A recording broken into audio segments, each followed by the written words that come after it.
Welcome back, everyone, to Working the Shoot. Bart here, and I hope that I can find you in the most wonderfulest of spirits, you beautiful people of YouTube. Today, here at the channel, I wanted to start a project that I've been having my mind work on.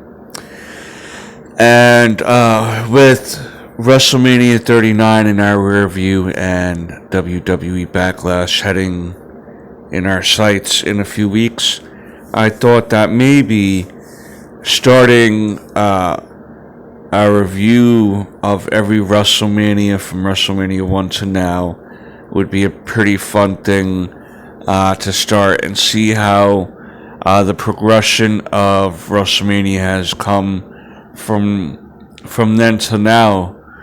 I also want to just remind you guys that I know a lot of my content on this channel seems to be more WWE related. I don't want to purposely alienate any AEW fans out there. Kind of the reason why that is happening is that I don't really get to keep up with the weekly shows, and I don't necessarily want to regurgitate too much from other channels or news sources that you guys can kind of just do yourself, or may find out in more popular channels or something, or clip shows.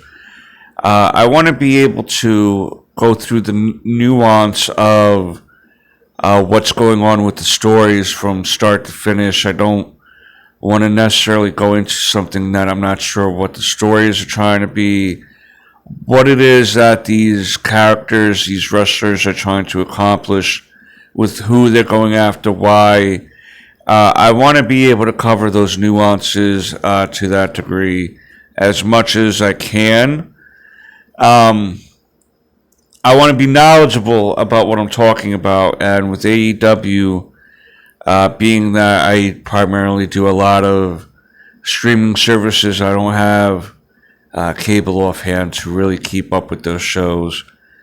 I will keep up with the pay-per-views. I will report on those and let you guys know what's happening with those, my predictions on those winners, and then a review of them. But as far as keeping up with the weeklies, I don't even keep up with the weekly shows of WWE, so at the moment, so that should just let you know that I'm not purposely singling any company out over another one. But let's get into it. Our WrestleMania's review, starting with WrestleMania number 1. It was released March 31st, 1985. Vince McMahon took a big chance doing this, hot off the heels of taking over most of the territories, or about to take over most of the territories. He created this wrestling spectacular it's been, WrestleMania is known as the granddaddy, of all shows, so to speak. And it's really wild to see how this first WrestleMania looked, and how it was presented, and how it was, and to even see the difference between the audiences then and seeing audiences now is kind of interesting too.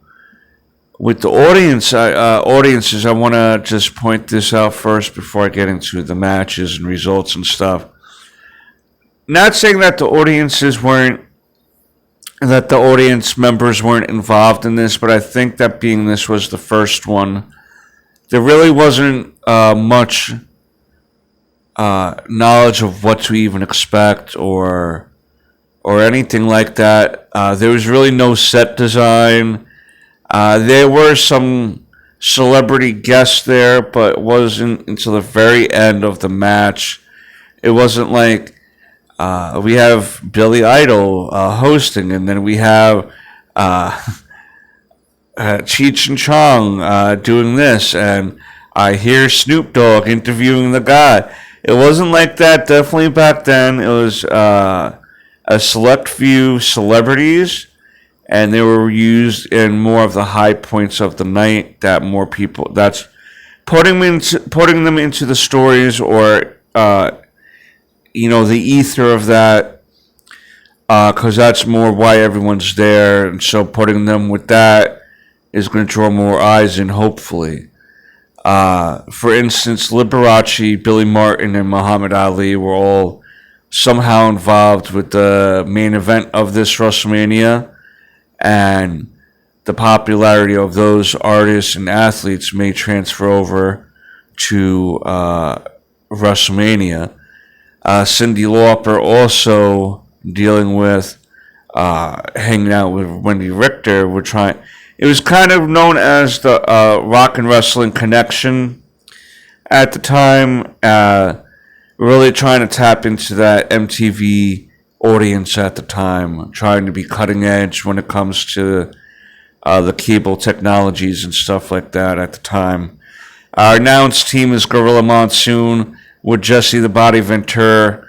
I think that Jesse the Body Ventura is one of the best announcers to ever announce in the history of announcing, outside of Jim Ross, no doubt about it. We have Mean Gene Oakland, of course, doing the interviews, and Lord Albert Hayes helping between transitions of interviews and matches and stuff like that, doing the recount of what each story is doing. Ah, man, my nose is so stuffy today. I'm sorry, guys. So Lord Albert Hayes is kind of like the promo guy, the package guy, Mean Gene Oakland, the interview guy. But, alright, we'll start off with the first match. Tito Santana versus Buddy Rose, the Executioner. And Tito Santana won this by submission. I think that this was a pretty decent opening match. Tito Santana has been one of my more memorable favorite wrestlers from back in this time period. Even the El Matador, even as I got older, I realized that was, why are you making him do that gimmick? Like, come on, man. It's like them making me be a leprechaun. Like, I'd be like, really? Okay, I guess, right? You have to feed your family. I've done worse for money, right? Than being a stereotype, unfortunately. But, yes, Tito Santana won this by submission. It was a good match, good opener. Got the people going. And speaking of the people, I noticed another thing with these wrestling crowds. Not very, hold on a minute, guys. My hat was bothering me. Like, for instance, people were cheering and people were booing during the entrances, right? But very rarely did I hear, not until like more the main event, where I would hear them start chants, you know what I mean?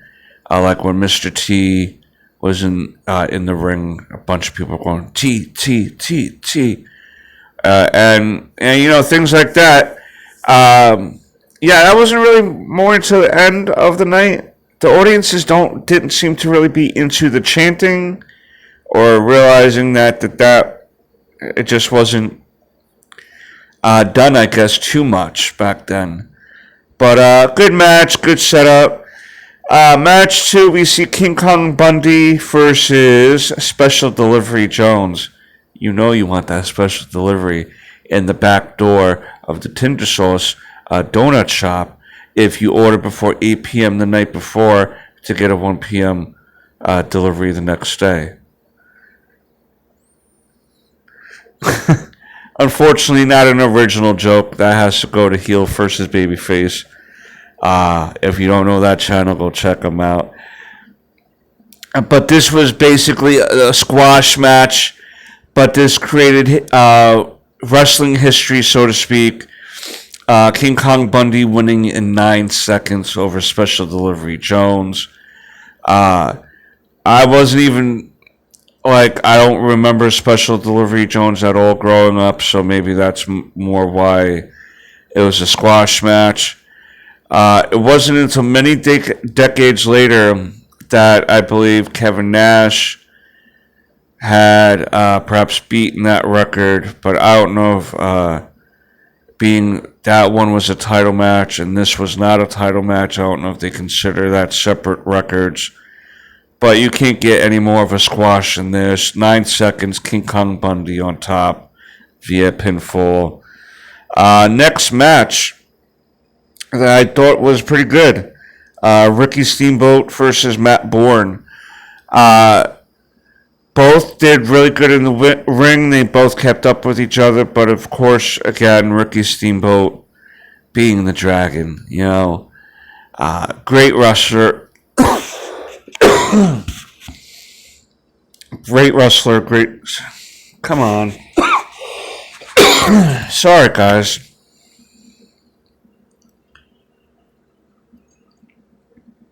I thought I was going to get through this a little bit more without the throat going out. But yeah, Ricky the Dragon Steamboat, great wrestler, great sports entertainer. Very glad that he won this match.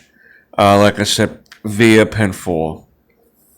Now, this next match is with David Sammartino, with his dad, and Brutai, before he was Brutus the Barber Beefcake with Jimmy Valiant. Now, here we see a second generation superstar trying to come in. His father, Bruno, very world-renowned, world champion, one of the longest world title records to ever be held. And I'm not too sure what happened to David after this WrestleMania appearance, because I don't really remember too much of seeing him. But then again, when I got into wrestling was so many years ago at this point, decades ago, that the amount of wrestling I've seen and people wrestle, it might be that those memories have escaped me at the moment.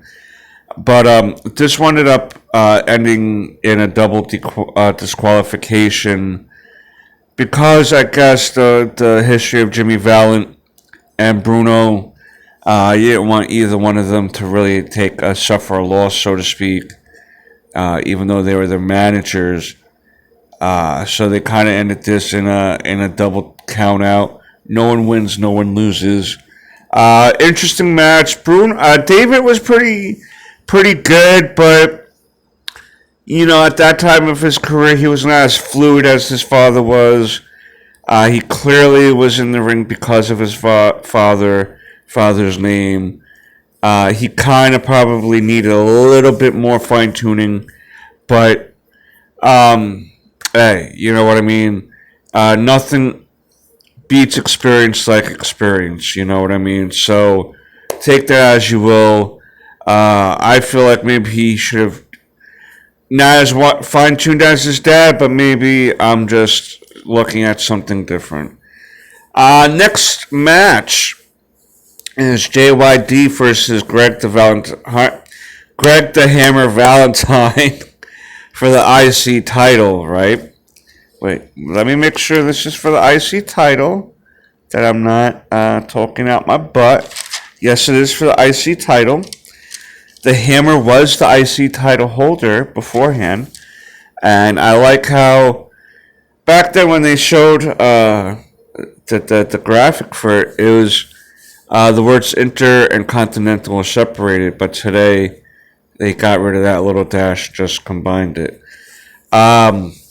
Greg the Hammer Valentine won by disqualification, but you cannot win the belt off of the disqualification.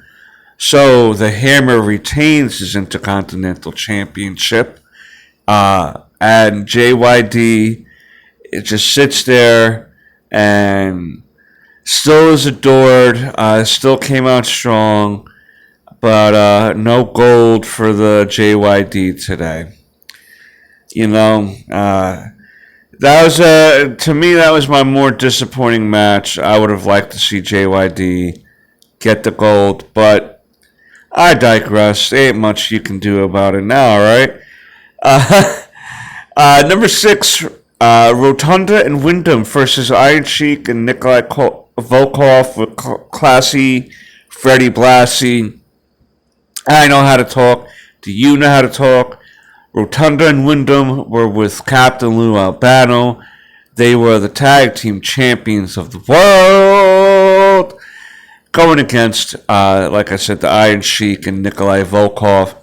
And through their cheating and scheming ways, Iron Sheik and Nikolai Volkov win the tag team championships from the reigning defending champions at the time. Again, through Iron Sheik hitting Barry Windham with the cane of Freddie Blassie for the 1-2-3, crowning them the new champions. Number 7, and this to me, this match was really one of the highlights of the match, because Nikolai Volkov, like the mega heel he is, asks everyone to stand up for the Russian anthem. I love it. Especially in M.S.G. New York. What? Next match, number 7, Big John Studd versus Andre the Giant in the Body Slam challenge. If Andre the Giant can slam Big John Studd, he wins $15,000. But if Big John Studd beats Andre the Giant, he has to retire from wrestling. Bobby the Brain Heenan is in the corner of Big John Studd. And this didn't go on too long. It's just big two. I know how to talk to you. Know how to talk. Two big men slapping man meat together, basically. Andre the Giant winds up winning this. When he gets the bag of money, he starts like throwing it out to the people, and Bobby the Brain Heenan grabs it and runs out in the back and takes the money, even though it was supposed to go to Andre. Fun match, kind of one of the shorter matches of the night, but definitely entertaining when you can get Bobby the Brain Heenan in there at some point. Next match, number 8, a women's championship match. Wendy Richter with Cyndi Lauper versus Leilani Kai with Fabulous Moolah in her corner. Leilani Kai walks into WrestleMania as the champion. She had won the belt from Wendy Richter through the help of Fabulous Moolah. So setting up this WWE Ladies Championship match here at WrestleMania. Great ovation for Wendy Richter and Cyndi Lauper. Great heel work by Fabulous Moolah and Leilani. But Wendy Richter, of course, comes out on top, winning the title and making them one of the more memorable WrestleMania moments in history, in my opinion. And then this next match, the last match, the main event, we see Billy Martin becoming the special guest ring announcer. Liberace with the Rockettes as the special timekeeper, and Muhammad Ali as the special referee to enforce, or special enforcer, if you will, of the match. This match was between Roddy Piper and Paul Orndorff with Cowboy Bob Orton in the back, in the corner in the back, and Hulk Hogan and Mr. T with Superfly Jimmy Snuka in their corner. Infamously, Roddy Piper was not big on wanting to do this match. He felt, and this was issues that they even dealt with back then, celebrities and part-timers coming up and taking up spaces, taking up spotlights from other people. Roddy didn't like Mr. T being there. He thought that it was kind of disrespectful that he was even involved in this and had to be told how the things worked at that time. Because at that time, people still try to protect kayfabe and try to make it look real and be real as possible. And when you get someone that doesn't really know how to properly conduct a match, it throws the match off. And Roddy just was not big on this, but he still did it like a professional. But he did it kicking and screaming all the way up until the last minute. But it was a great match. Mr. T and Hulk Hogan, of course, come out on top. Due to some shenanigans of Paul Orndorff getting knocked out accidentally by Bob Orton and his cast. Hogan pins for the 1-2-3. Paul Orndorff is confused afterwards after he wakes up from being knocked out. And Mr. T and Hulk Hogan and Superfly Jimmy Snuka celebrate at the end with Gene Okerlund interviewing them. And that's how WrestleMania 1 from M.S.G wraps up. You let me know if you had seen this WrestleMania. What was your favorite match? What do you think they could have kept out of this match? What could have they put in based on the roster at the time? Let me know all these thoughts down below. And until next time, peace, Snookums.